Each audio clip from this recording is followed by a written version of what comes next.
Hey, there's spoilers here. I mean, there's been spoilers in literally every single one of these so far. I don't know what you're expecting. And we are live. Okay, so who are we talking to today? Hi, I'm Theta. Uh, yeah, not much to say there. Okay, Theta Jones. All right. Yep, Um, and still dedicated to a typo years later. two S's, two S's. It's okay. Um, and how long you been playing the game for?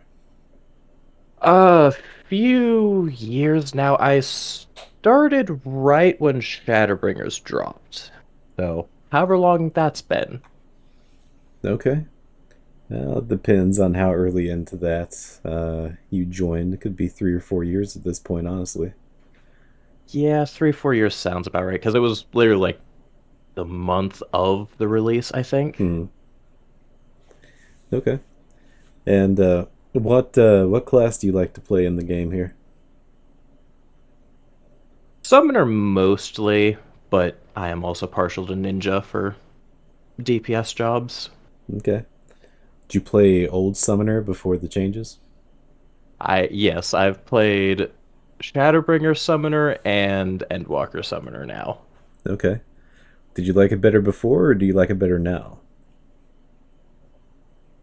Both, honestly. I miss the dots unironically. Yes.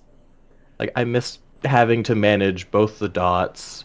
I like the gummy system as we have it now of, you know, go Bahamut, Right. and now you have your other three primals, Yes.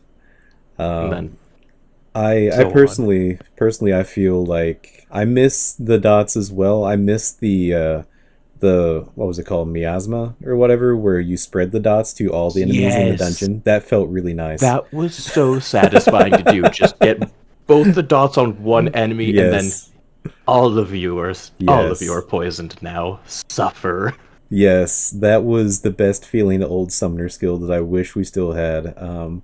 I do enjoy the fact that we actually do feel like a real summoner now and actually are summoning primals in our That rotation. that I do appreciate a lot as Yeah. well. Yeah, so it is a trade-off. I feel like old summoner was more fun as far as rotation goes. I feel like this summoner is more fun aesthetic wise. So pick I your poison. agree. Yeah, I wholeheartedly agree with you on that. Okay. That that sums it up perfectly. Yeah, yeah. So you mentioned it a little bit before, but you're big into doing anima weapons. Is that right? Yes, I have, as some would say, made the mistake of doing a few of them, but they're also just fun time sinks when I have nothing better to do. They are, and honestly, the anima weapons are some of the better looking weapons in the game, even up Right? to now. Yeah, They all look so damn they good. do. It's my favorite set of glowy weapons for most jobs. It is definitely grindy. I do know that. I've done a few of them. Incredibly. How many are you up to now? I think I just finished my fourth animal weapon, so obviously nowhere near as many as some people have. Hmm. That's still a good amount, But though. I mean, yeah, more than some people do for an optional old yeah, weapon. yeah. And if someone's watching this and they don't have any idea what the big deal is, you want to explain to them why it's such such a big deal that you actually have like four of them already. So I can't speak for the release during Heaven's Word, but Hmm. nowadays they are a long grind for the matter of the supplies you need require poetics, and you need multiple times of capping your poetics at 2000 and just dumping them all into, I think, like three or four of the steps. Hmm. Three sounds about right. Uh, but then you have to run. Oh, how many dungeons is it? With each of the steps of the weapon equipped, certain steps will require you to do like Lossive and Depor hard, then Mm-hmm. immediately go into another one and another one and another one, Yeah. and even unsynced, that time still adds up. And then you reach the crystal sand and light farming stage, Yes. where you can optimize the crystal sand Mm-hmm. by just going and mindlessly doing a lot of crafting and gathering to get the correct blue crafting and gathering scripts Mm-hmm. and turn those in. Or you can do what I choose to do and go the Moonstone slash company seals, where you just earn company seals from doing dungeons and Mm-hmm. turning in items to your grand company to just buy too many moonstones. Yeah. And you have to do that so many times. And then there's the light farm, where you have to, with the weapon equipped, go strengthen the weapon Mm-hmm. by doing. I think the optimized one is like 20 Alexander Eyes of the Creator? The I Eyes of the think Father or so. Creator. I get confused on the naming conventions there, but it is definitely one of the Alexander ones. Alexander's naming conventions makes no sense to No, me. no, I get Every other confused. raid makes sense, and then there's just, yes, Yeah. eyes, arms, legs. They were still learning. So on that point, I will say I will share that when I first did my very first anima weapon, I made a mistake and I Oh. followed an old guide without realizing it Oh was an old guide. no. And the old guide, instead of telling me to unsync the Alexander raid, it told me to run Brave Flocks hard. Oh And no, if that you're would not take so familiar, long. if you're not familiar, to sort of explain it for anybody, different things have different levels of light that it infuses into the weapon, with a small chance to get like the next step in the system added, and they're all worth points basically. You're trying to get what is it, like 2,000 points? Roughly, yeah. Yeah. Brayflox is not something that gives you a lot of points, but it was supposed to be fast. But that resulted in me running like that dungeon probably 100 times. Yeah, at least. Yeah. I never want to see that dungeon again in my life. Oh, I Uh, would never either. Oh my. I to this day don't think I've ever actually done it um, regular synced, and I'm okay with that. Understandable. Uh, so yeah, afterwards, after learning how much I screwed that up, I was a little upset at myself, and I have since done other ones a lot faster through Alexander. Yep. So everyone learned from my mistake. Don't do what I did. That's a bad idea. Make Uh, sure your guides are up to date. make sure that you're not using a guide from when the stuff was fairly new.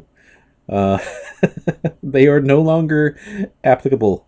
Uh, um, so which of the anima weapons that you've got so far, which one's your favorite? To be a bit of a basic bitch, probably the dark one, Yeah. because I just love how it looks, but that is second to the ninja one as well. Okay.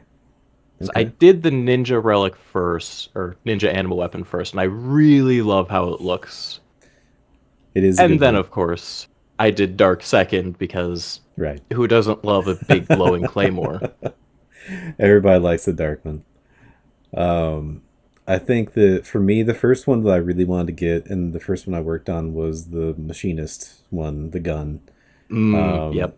And then the second one that I got was the dragoon one, the glowy spear. And then I had to get the paladin sword and shield, and I did the same thing that everybody does when they get those, and I mixed the blue Mix. colored like sword with the red colored shield. Yep. Yeah, That's just required. It's like a it is. contractual requirement. It is. It honestly is, and I still use that one in my glams today. It's it's my favorite. But yeah, just so yeah, anybody watching, don't do anything besides Alexander for the light farming part. Like that's how you do it. just Yeah, that just that nothing is the else. most efficient one. Even if you're doing it solo, it's more efficient. Yes. Yes, I you can do them solo now easily. I was doing them Yeah. solo in Shadowbringers. It's fine. Like you can do it. But holy cow, don't do the dungeons. Um so what was your favorite expansion to play through?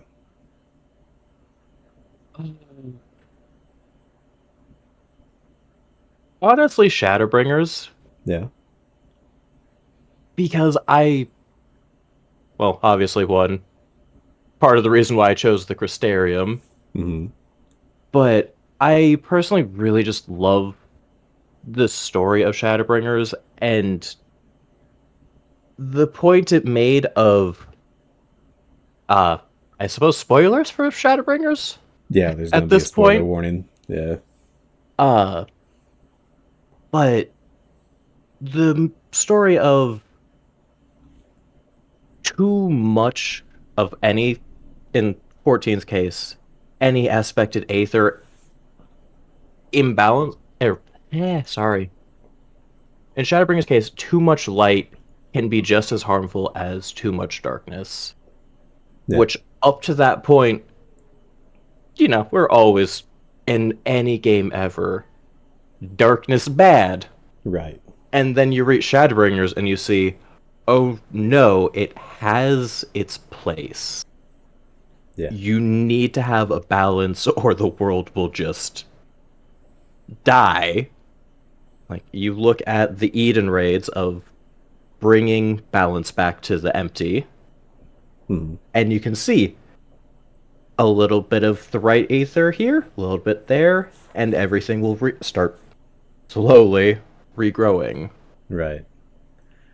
Right. It's I like that theme about it too. The idea that we went through the base game, Realm Reborn, and then Heaven's Ward, and then Stormblood, always using the power of light, being the warrior of light, having that be the big deal, Hydaelyn good and all that stuff. And then you come over here and it's like, well, Hydaelyn light, not always good. And then the fact that they even set this up as far back as like Heaven's Ward patches Yep. with Yeah, Ardbert they and the Warriors of Darkness. I remember going through those patches and being like, Mhm. wow, you're evil for being a warrior of Right, darkness. right, And then you learn right. why they were there, and you're like, oh no, Yep, I feel yep. bad for what I did now. No, it was there's a part of the scene, this one of the voice scenes that they do for that set of patches where he talks about how like they did everything right, everything that was asked of them, and still like they lost. We fought and we fought until there was no one left to fight. We won. And now our world is being erased from existence.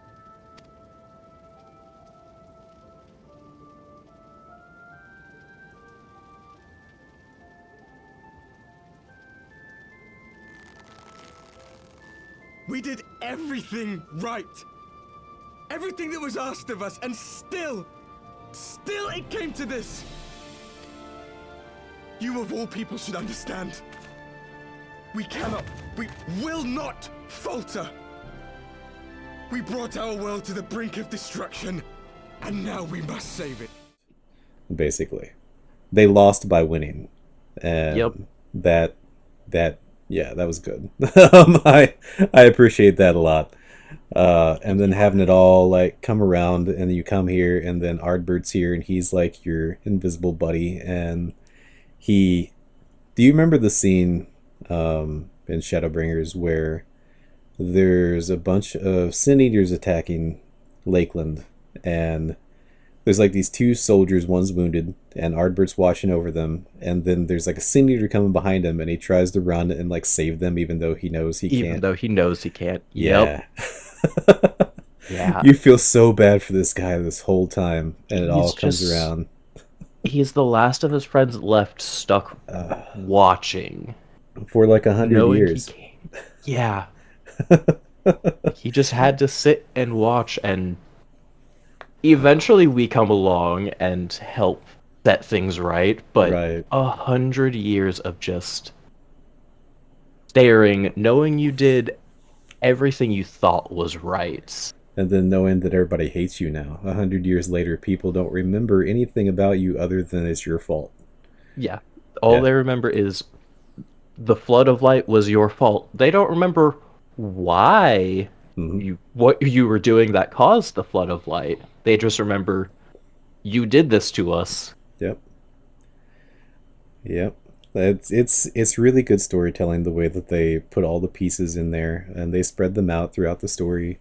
There's the part where like I think they're looking at cave art, like cave drawings, and one of them has been tried to be like rubbed off, and it was depicting Ardbert and his party and stuff like that. Yep. It leads you to Um, wonder whether like someone came and vandalized it, or if the person that was making it was the one that decided it wasn't worth it anymore because he was upset. You never know. yeah. But the end, the very end cutscene where and I talked about this in my last interview that's not uploaded yet, but the end cutscene where you're kind of walking back in the Crystarium on the bridge, like a long bridge, and then it's mhm. like panning around, and then it shows Ardbert in your place, and then he's walking towards his friends at the end. That part gets me. Every time. Yep. Yeah, I I'm a bit of an emotional vampire when it comes to like watching other streamers and like YouTubers and stuff go through it for the first time, and I've seen that scene so many times, and it never like it fails to never. get me. Yep. It will always be one of those scenes that's just so emotionally charged. It is, yeah. It's just Shadowbringers is a great expansion, and it's most people's favorite for a reason. It's my favorite too. I love it. If I could wipe my brain and go through it all again, I would do it in a heartbeat. Oh, absolutely. Absolutely. Kind of related to that, have you? Because I don't know what all classes you have leveled up and how much you've done. Did you do the quests here for when you've done like every job class or like All every job quests that they have here? Yep, I've done them all. Okay. I am one of those players who I have everything up to currently 90. Okay. So Okay. I play every job possible. Some I Okay. like more than others. Yeah. Yeah. Uh but yes, I've done all of them. Okay. Yeah, go ahead. Oh, so you've talked to what's her name, Sibla or whatever over there? Yep. Okay. For anybody that hasn't done that, you should do that. That's all I'm gonna say. Absolutely. It's actually pretty big deal, and Yep. it's entirely optional. Yeah, So no, all of it's just entirely optional, but fantastic nonetheless. yeah, there's a lot there. There is a lot there, and it's so easy to miss, and so many people are never gonna see it. And I say the same thing about Coils of Bahamut. Like, there's some really Yeah. important things there, and people miss that because it's completely optional. Some Yeah. people never unlock it. You know? Completely optional, and nowadays it's not even in the duty finder, like, or normal raid roulettes. No, it's Just- not in normal raid roulettes, which sucks. They really need to do something about that so that yeah, people actually like get to play it. nowadays, like unfortunately my only experience with Bahamut is doing it all unsynced Yes. with a few friends. Hmm. I would love someday to be able to do it synced just to see, I would too. because it's still rough unsynced nowadays. It's not that bad now, or at least I mean it was still a little hard when it was still level cap of 80, like in early Yeah. Shadowbringers. 90, like, and I did this for somebody. It was somebody who's not in the FC anymore, but um, they mentioned that they didn't think that the last turn of like the second coil was soloable, but it is. Like I did on Yep. Samurai, and it wasn't even that hard. So it's soloable now if you have good gear and you're level 90, or you can just bring a friend into it and do it that way. But the people need to see it. Like that's Yeah, no, it is incredibly important. yes. And I don't want to tell you guys what happens if you haven't seen it. You just need to go in there and you need to Yeah, you experience just it. need to go experience it, Yeah. see what we're talking about. Yeah, and that brings me to another point for this game. Like, if you've done the Binding Coils of Bahamut all the way, like, there's extra dialogue with Alice in, like, Heaven's Ward. So if you get it done Yep. before you go into Heaven's Ward, you have extra dialogue stuff. Yeah. This game does that a Like, lot. yeah, I was gonna say that's one of the things that 14 does that I appreciate is for Yeah. doing miscellaneous side content. It'll show up later. Yeah, the gameplay or the playthrough feels a little personalized to your own experience. Yeah. Same thing if you've done the Dragoon like quests in the Realm Reborn and then you go into Heaven's Ward. Like Estinian's always constantly calling you the other Azure The Dragoon. the Yeah. Yep. And it's very different and I'm like, damn guys, okay. Like I don't know how they keep track of all this stuff at this point. Like I really don't. There must be some behind the scenes massive checklist. There's gotta be. I'm impressed, and I've been impressed for years because I'm going on 10 years of playing this game now. It's a long Yeah. time. Yeah, that is a long time, but Yeah, hopefully another 10 strong years. yeah. I'd look forward to that. I played the first like six were very casual because I was doing it kind of by myself in my own sort of dead FC on a different server, and I skipped the cutscenes the first time through because I didn't know. And Yep, you didn't know that yeah, a lot of other MMOs, the story is kind of secondary, yep. but 14 very much puts it first. Yep. And I've said it before, but like my other MMO experiences were like RuneScape. There's no story in RuneScape. Oh yeah, And no, then that like Guild Wars. And I'm like, there was a story there, but I didn't really pay attention. And then like Terra, and it's like the story's there, but you don't care. And I just thought they were all like that. I'm like, nobody plays the MMO for the story. yeah, yeah. Nobody plays MMOs for the story. They So play it to nice. either play with friends or do the content. Right. And then 14 comes along and is like, no, I will beat you over the head with story whether you like it or not. Yeah, no, this is like the best game story and maybe just the best story that I've experienced. And I mean, there's a lot there. It's not short. What's that most recent like live letter they did said they had like 150 hours of cutscenes now or something. It's a lot. God, that is so much. It's a lot, but I mean, it's worth it. I've had the best time going through the story and experiencing everything like brand new and fresh. I feel bad for the people that like their first experience with the story is watching someone else do it and then having everything spoiled for them. Yeah, Because I feel like that would be really disappointing. Uh, uh, yeah, especially with 14. yeah, yeah, it'd be worse to do that with this game than with a lot of other ones. I feel. Um, but anyway, going back to your side of things. So you're friends with Caranther, right? I'm probably saying his name wrong. Karan. Yeah, Karan. Karanthir. Okay. I'm never certain on how to pronounce it until he says it, and then I remember Okay. for a little bit and forget again. I do my best attempt, but yeah, no, I just guess. But yeah, how long have you two known each other? Ch- 4, 3, 4 years now, I believe. 3 or 4? Okay. Just met through this game.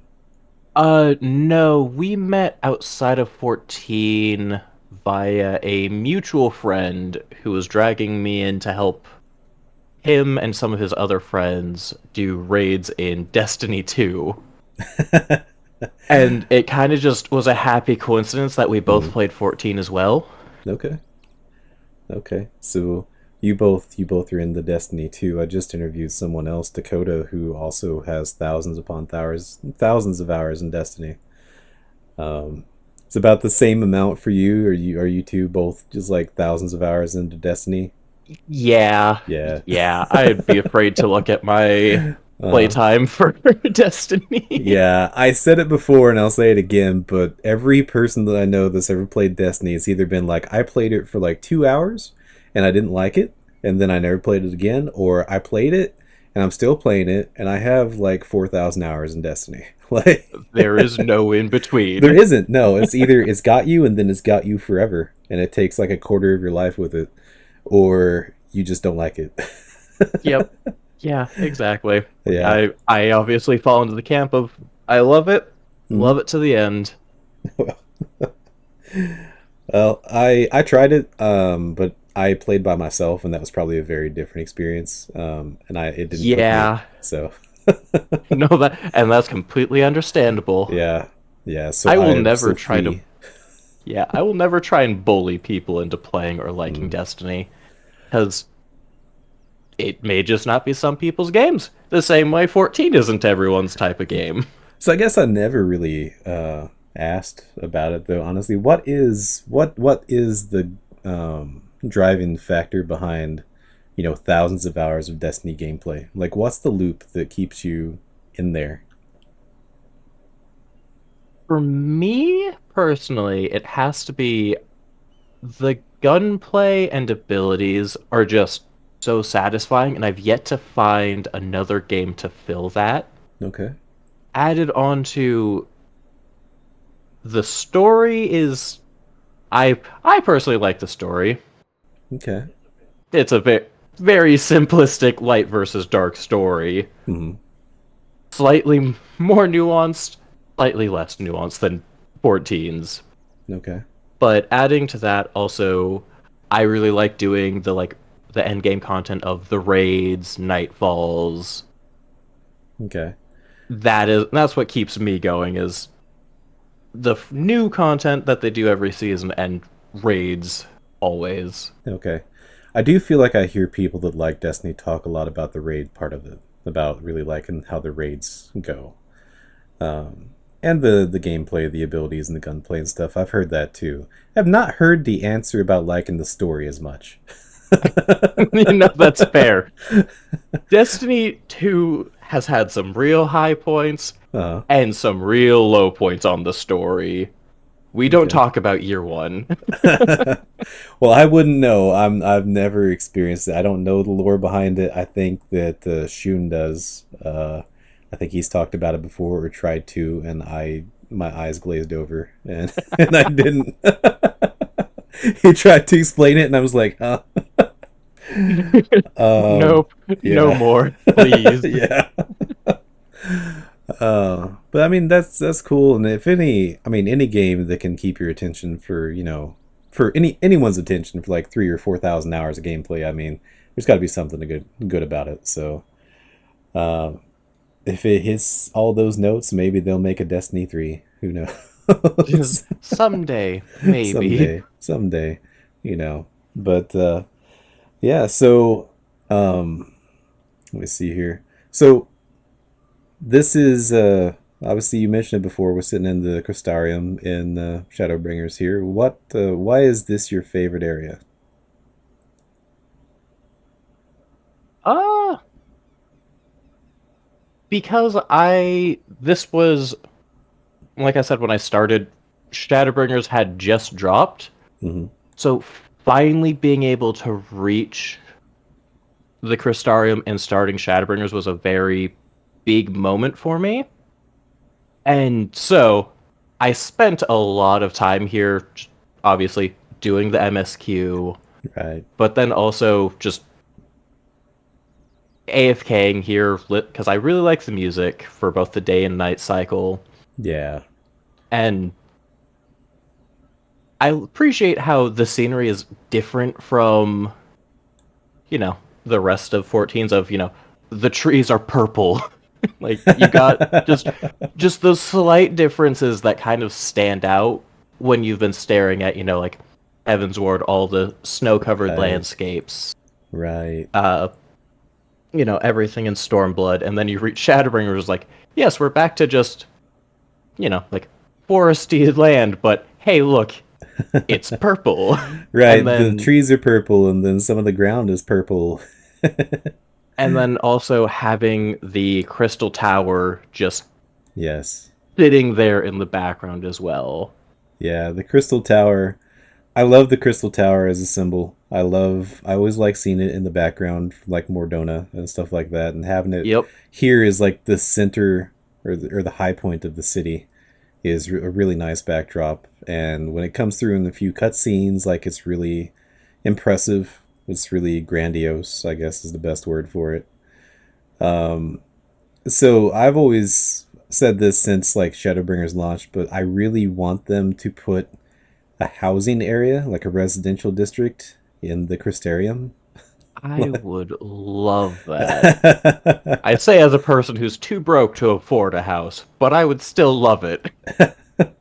I can donate UFC money to get a small house or something if it ever happens. But yeah, I would love to have this to be an option. I mean, other people talk about how, oh, I'd like to have housing in like Amarat, in the Tempest. I'm like, yeah, that'd be Yeah, okay, but that'd be cool. I mean, I'd rather have it here. Like, just Same. this is Like so much nicer. especially having the crystal tower in that skybox Yes, would be yes. If so good. if you could just see like beyond the horizon and see the tower there just constantly, that would be great. I would I would love that. That'd be about the only way I'd move from my current Lavender Bed's house. So, so outside of this game and Destiny, what do you like to do? Uh,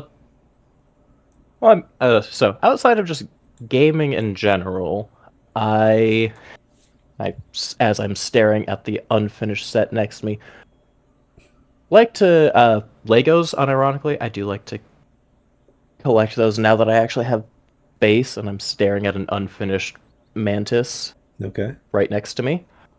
Uh, Outside of that, my life is also just kind of taken over by work Yeah. because I work nights, Hmm. so going out and doing stuff during the day sucks. I like Yeah. doing it. I like being able to go out with friends and see family, but having to stay up, like, yes, it's noon. I should have been Right. asleep through, like, 4 hours ago. Yeah. As someone else that has had an overnight job before, so I've been in the workforce for a while because I'm 36 at this point. But like I've had midday jobs where like I went in at like 11 and then got off at like 7 or something like that. Yep. Those honestly I feel like those suck more than the overnight ones because you don't have enough time to do anything Yeah, you during the don't have day. enough time in the morning Right. before going into work, and most things, especially nowadays, are closed by the time you get off. Yeah, no, Yes. that, like, Yeah. I have the convenience of at least when I'm leaving work, Yeah. most stores are getting ready to open. Right. It made the midday job honestly made things like if I ever had to go to the DMV to like get my license renewed or something, it was a headache because Oh, if it went too yeah. late, if I tried to do it before work and it ran too late, I couldn't get it done. And then Yeah, I was gonna say you couldn't get it done or you'd be late for work. right, and I worked at a bank, so I worked during the weekdays, which was also the only time that the DMV Only was time the open. DMV is open. Yep. Yeah. Yeah. Yeah, so I would have to wait sometimes for because our DMV was open on one day on a weekend, and it was the final Saturday of the month, and that's when everybody would be in there. So I'd have to take Yeah. my day off and just spend all day And just there. dedicate it to being at the DMV It was all awful. day. Yeah, Yeah, that sounds atrocious. no, it was terrible. The job I had that was overnights was when I was doing 911 dispatch, and Oh, it was from oh. like 7 p.m. to 7 a.m. and that honestly wasn't as bad. Like, Yeah, especially because yeah, you can either get up a little bit early for work and go and do yeah, something right before, or just stay up a little after work, and most things are open. right. Yeah, I work 6 p.m. to 6 a.m. is my There you current go. shift. Uh, So I could feel you on the 7 to 7. yeah, yeah. I mean, at least hopefully yours is the same. Mine at least came with the benefit of like, I would have 3 days off one week and then 4 days off the next week. Mine is slightly different of it is 2 days off, then 2 days on, then three Okay. days off, and then inverse that for the next week. Okay. But it is nice because that is every other weekend effectively I have Hmm. completely off. Yeah. Okay. That's not that bad. But yeah, it was easier than to get stuff done because I could just, after work one day, preferably on the day right before my technical weekend started, Yep. I could just wait around in town for like 8 o'clock to hit and then just get my stuff done. Yeah, get your stuff done, Yeah. go home, and then Yeah. And then sleep for sleep a 10 bit hours. late. Right. Yep. That was always the trade off with the 10 or the 12-hour shifts was that when my first day of my weekend hit, I'd sleep for like 10 to 12 hours to make up for it. Um, I am right there with you. yeah, yeah. Now the one downside that I do remember from doing that was that every time I try to go to sleep, it was daylight outside, and that sometimes made it a little bit hard. Blackout curtains are my best friend. I can't have curtains. We have cats, and so Oh, they yeah. destroy all the curtains. I am thankful our one cat does not destroy curtains. Oh He just man, doesn't seem to care about them, thankfully. I wish that we just had the one. We have four, and Oh it's my. yeah, my wife. So I tell this to people all the time. I wanted a dog. My wife wanted a cat, and so we compromised and we have four cats. That's how married life goes. uh, I like the cats. I'm not gonna trade them for anything, but it's just too many in this house. I would have been okay stopping at like two, but things Yeah, happen. They keep growing showing up. up, growing up my house, we had four cats at one point. I was like, I Yeah, love you all, but oh my, there are too many of you. and it's not entirely her fault. So I live out in the middle of the woods, Hmm. and this road, I'm on a dirt road. This road has always been like a drop off point for stray animals for people that just don't want them. And Oh, so they drop off these strays and they just wander up to where my house is, and yeah. so we Just, take them in. just take them in and you Yeah. belong to us now. Yep, except for this last one, my wife picked up at a Walmart parking lot because she went there for groceries, and then she witnessed this person throw a kitten out of their car. Oh my. Yep, without stopping. And I'm like, wow, okay. So she sent me a That is, text. I hate people like that. No, it made me upset too, and it made her really upset. And she texted me and she's like, I just saw this, and I'm like, all right, I get it. But that's cat number four. So Bring the kitten home. I'm like, I get it. We tried to find it a shelter or a different home, and they're all overloaded, and no one has space. And eventually, we just gave up. And I'm like, you know what? Just she's like, can we just keep it? And I'm like, sure. Sure, you belong to us now, little kitten. Right, right. But I'm like, we can't do another one. There's no space, and I'm gonna like go broke buying cat litter at this Oh, point. oh God, yeah, I'm buying these huge like 38-pound boxes. They cost like $25. yeah. They feel like they last no time at all. No, I'm looking at this thing. I'm like, this is almost 2 hours of work for me. Like, Yep. what? You start comparing things to the number of hours you have to work to buy the thing, and then all of a sudden stuff gets a lot sadder. Yeah. But yeah, I mean, shoot, we it's already been almost 40 minutes. Oh, Yeah. Jesus. Oops. Whoops, that's all right. So I guess to just sort of wrap things up here, any like final words or thoughts or anything that you want to say to people before we wrap up for the day? No, not really, because, well, everyone watching this already plays 14, so I'd spew a play Final Fantasy 14 here, but, we It all has already do. it has a free trial all the way up to Stormblood. All the way up to Stormblood now. I still, every time I start reciting that, I still say Heaven's Word because I Right. haven't adjusted to it being No, no, Stormblood no. It now. includes the critically acclaimed Heaven's Ward, but now it goes all the way to Stormblood. No, it goes all the way to Stormblood.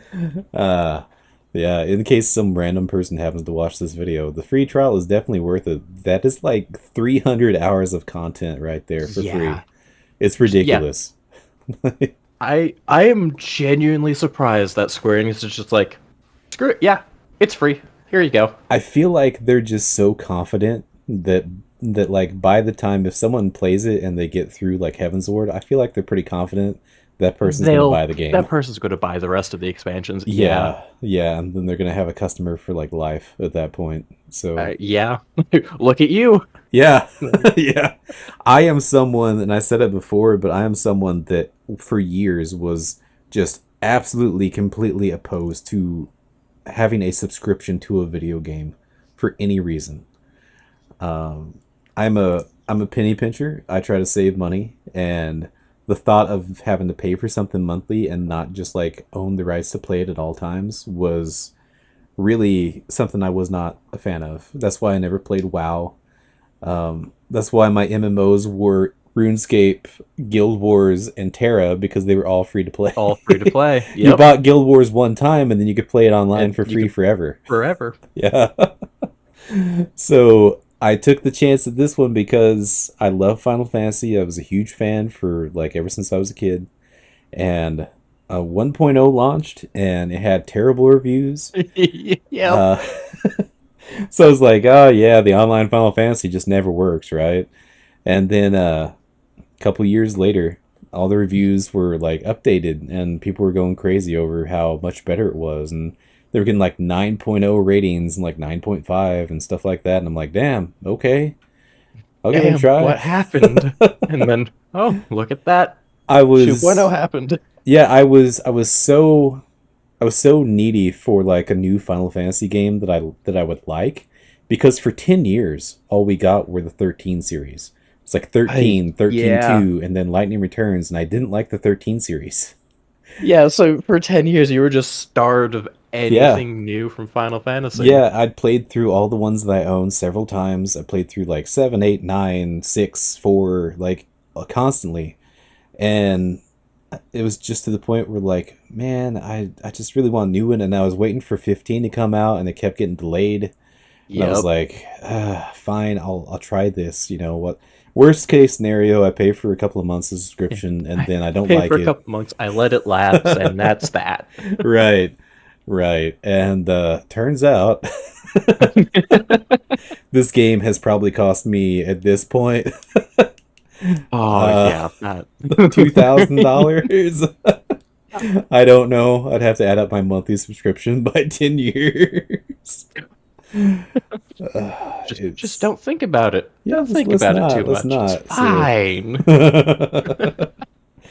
no, it's probably because my subscription is what like 15 a month, and then there's Yeah. 150. So that's trying to do some quick math real fast. It's 180 a year, and then 10 years. That's $1,800. Oh my goodness. Jesus. Anyway, yeah. To go back around, do the free trial. Yep, do the pre-trial and Yeah. then start spending the money. And then turn into a whale like me. All right. Well, thank you for doing the interview here. Yeah. Thank you for having me. Yeah, it was good talking to you. And then I guess I will send you a notice when this gets uploaded. I've lost track of how many interviews to edit before this. I feel like it's probably going to be about Friday of next week when I get this uploaded if I stick to my schedule. So, You know, that works for me. all right. Well, Don't burn yourself out. no promises.